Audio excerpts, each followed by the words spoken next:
Imagine living your life after 50 and feeling energized and excited about your future.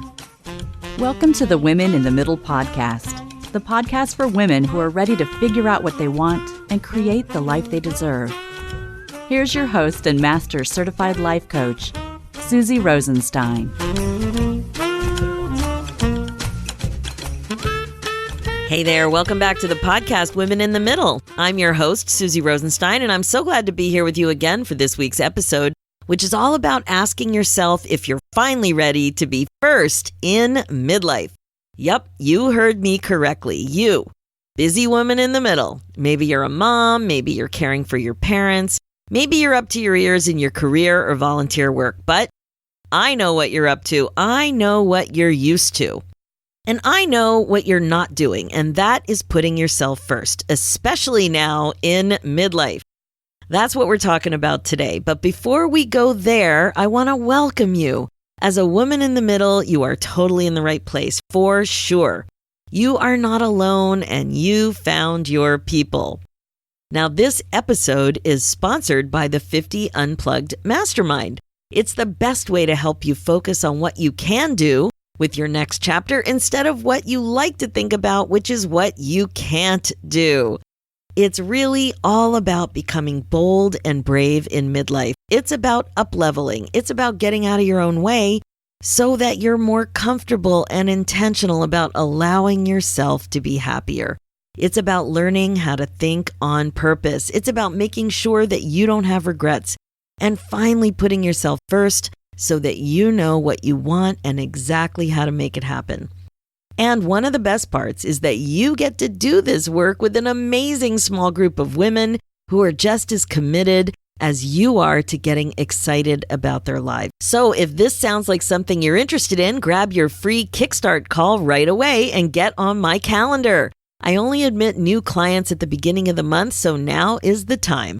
Just go to talktosuzy.com and apply for your no obligation call today so we can see if we're a good fit to work together. Okay, let's dive into this whole topic of finally being first in your life. Now, be honest. What was your first reaction when I said that? Was it yay? I've been waiting for some help in this area for ages. Or was it, ew, that sounds kind of selfish, kind of weird? You know how I'm always saying you're not alone, we're in this together? Well, this is one of those topics where you may be struggling and know some other women in the middle who are farther along the finally first continuum. So let's start at the beginning. Where are you now? Now, here's the problem. At this age, the whole putting everyone first thing starts to wear a bit thin, just like the walls of your vagina. Yep, I went there. Remember, we learned this from Dr. Heather Bartos a couple of weeks ago in episode 106 called Demystifying Midlife Personal Parts. But I digress. The whole putting yourself last thing is getting old, and you're starting to feel the effects. You feel drained. You feel like you have nothing left to give. You're starting to want to have energy to do other things. That's what 20 plus years in the trenches does. It wears you out. So what's the problem? If you want something else, just do it, right? So easy. If behavior change was that easy, I wouldn't have a job. The problem is that it's not that easy. You have created a habit of not putting yourself first. You've been justifying your decisions to do other things the way you have been doing them for decades, and then you keep thinking that way. So you've created really a deep neural pathway in your brain to think that way. It's your go-to way of thinking. And then you know what happens? You think something, you feel something, you do something. And then the result that you get in the whole little process proves your thinking every day of the week. So let's take a simple example so you can see how this all goes down. Someone in your family needs something. It could be your spouse, your partner, your kid, a boss, your parent. You wanted to use that hour for exercise or for yoga, but when you get the call, you drop everything to help. Now, as you know, My jam is causal coaching, and I was trained at the Life Coach School. And we use the framework of something called the thought model to help understand what's going on up there in your brain.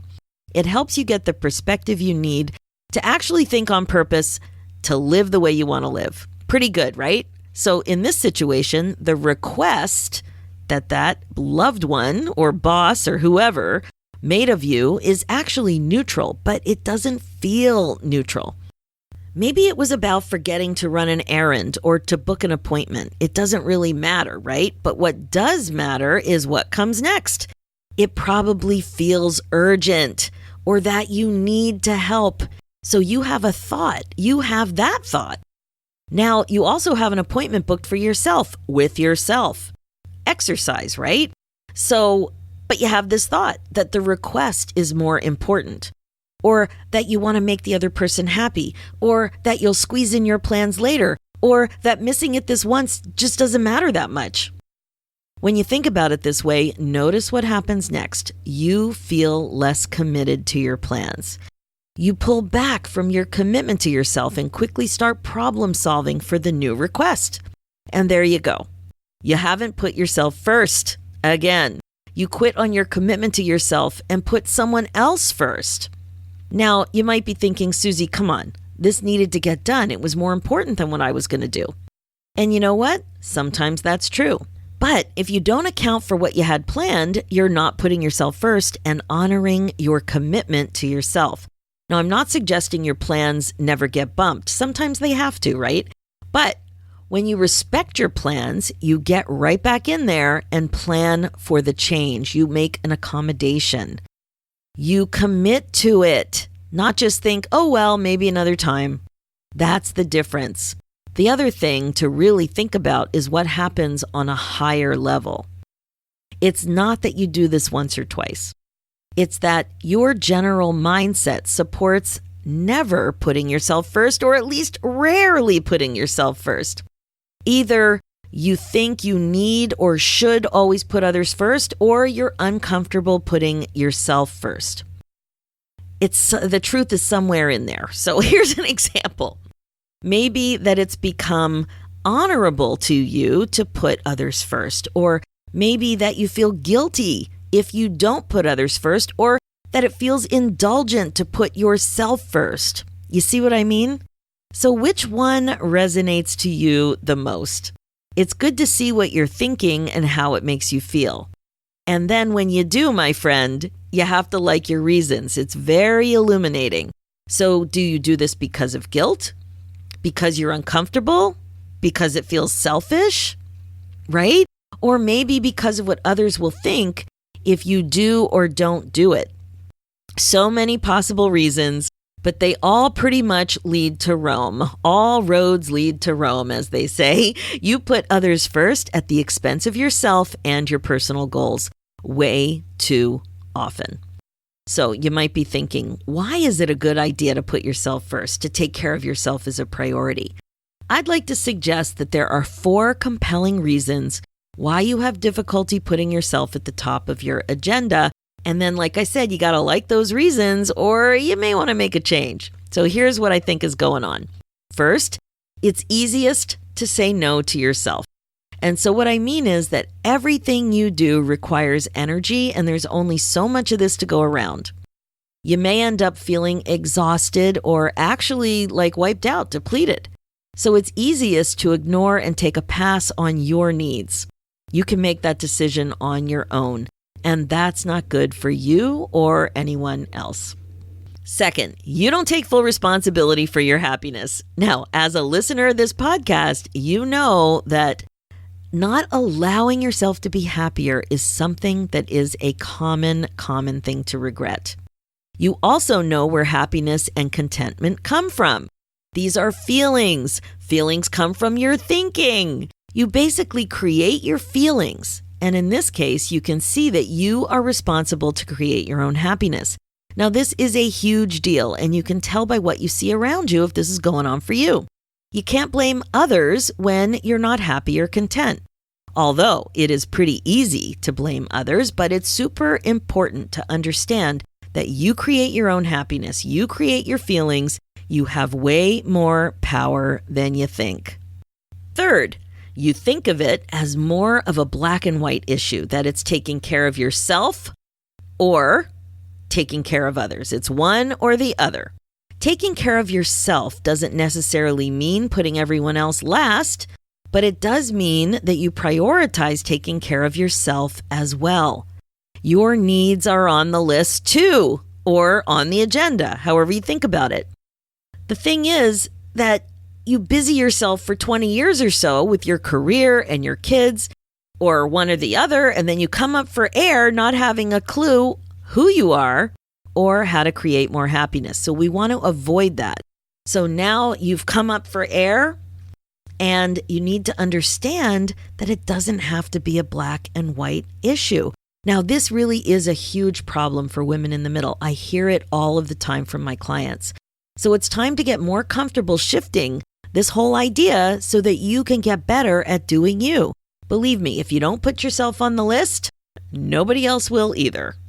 And that brings me to the fourth thing. You're not comfortable standing up for your needs. The more practice you get at standing up for yourself and honoring your commitments to yourself, the more self-confident you will become. What you think about yourself is what creates or depletes self-confidence. Thoughts create feelings, right? I know I've said that a million times, so it makes sense. So ask yourself, what do you think you would have to think about yourself to feel self-confident? Probably something about being capable, about being worthy.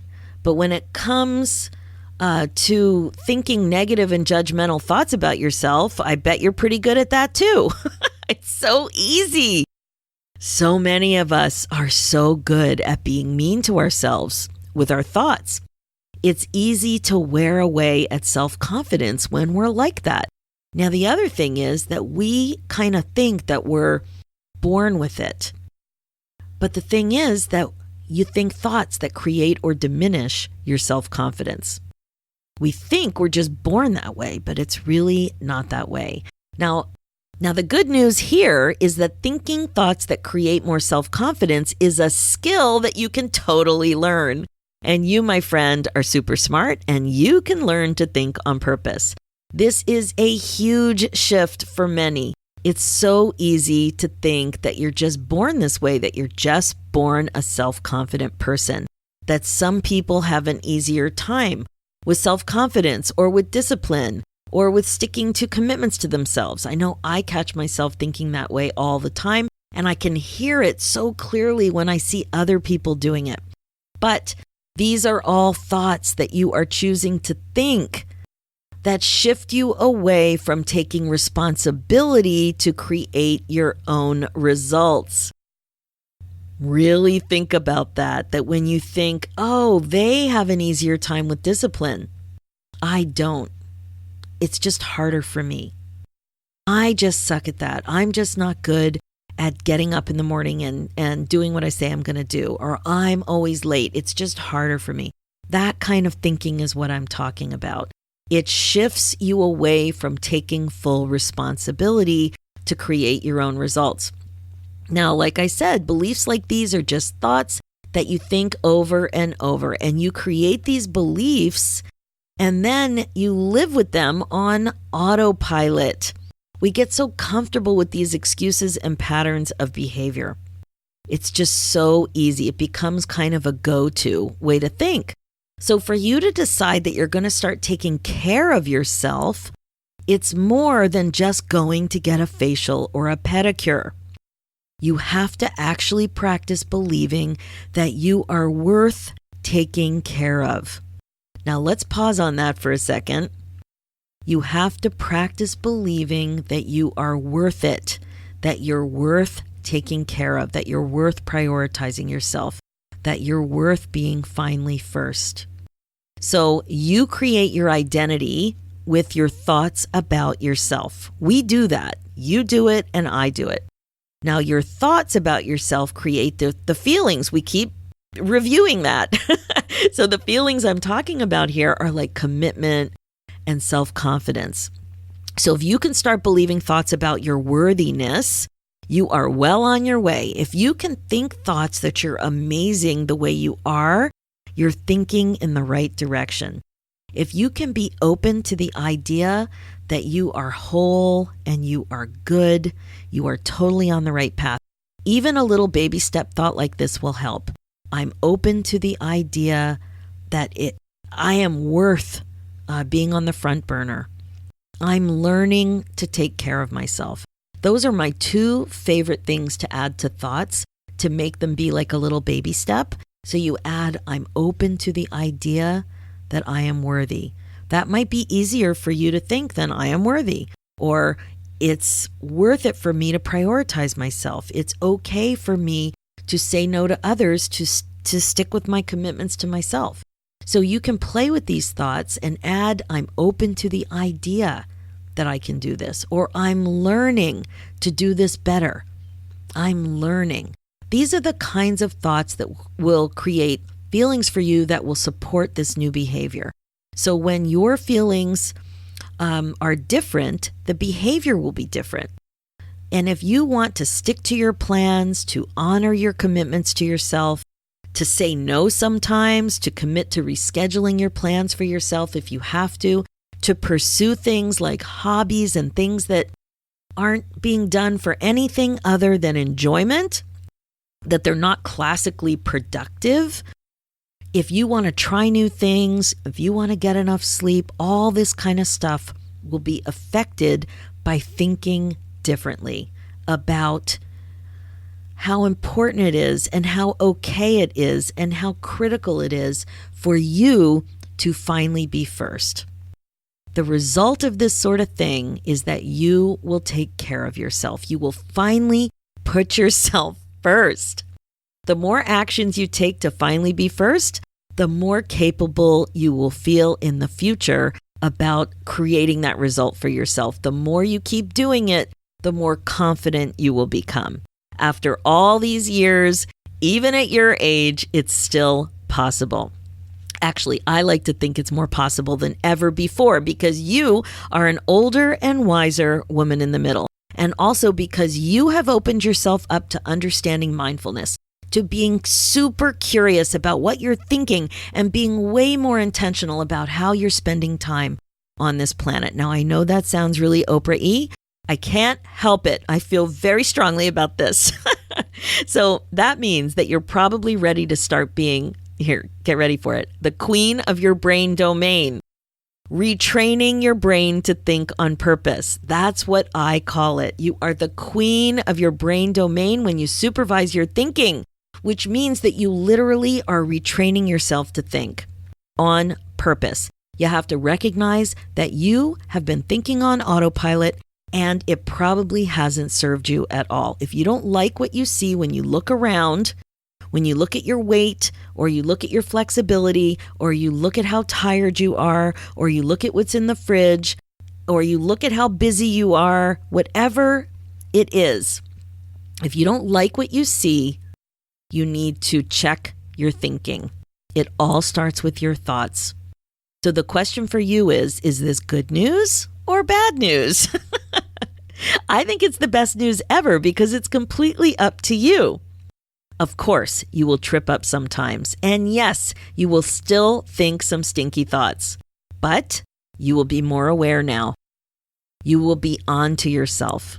And that is a huge gift of compassion that you can totally give yourself. And you, my friend, deserve to finally be first. That's it for this episode. My focus as a midlife coach is to help you get excited about your life again by exploring topics like these. And like I said, being the queen of your brain domain is the best way to be. So check out the show notes with more information and links at SuzyRosenstein.com. Download my free ebook, 9 Secrets to Get Unstuck in Your 50s at SuzyRosenstein.com/9 secrets. And whenever you're ready, there are 3 great ways I can help you learn to think on purpose so that you can get excited about your life again this year. The first way is to join the free Women in the Middle community Facebook group and connect with other amazing women who are ready to start regret-proofing their lives as well. Just go to facebook.com/groups/ Women in the Middle community. The second way is to work with me directly and get unbelievably effective coaching to take you from being stuck and confused to being crystal clear and excited about your future. So grab your Kickstart call right away at talktosuzy.com. And the third way is to get on my wait list for my new Midlife membership. This is going to be an upbeat virtual community for 50 plus women who want clarity, courage, and connection to get excited about their lives again. So sign up at suzyrosenstein.com/membership. Let's do this, ladies. Let's think on purpose. Thanks so much for listening, and I will talk to you next week.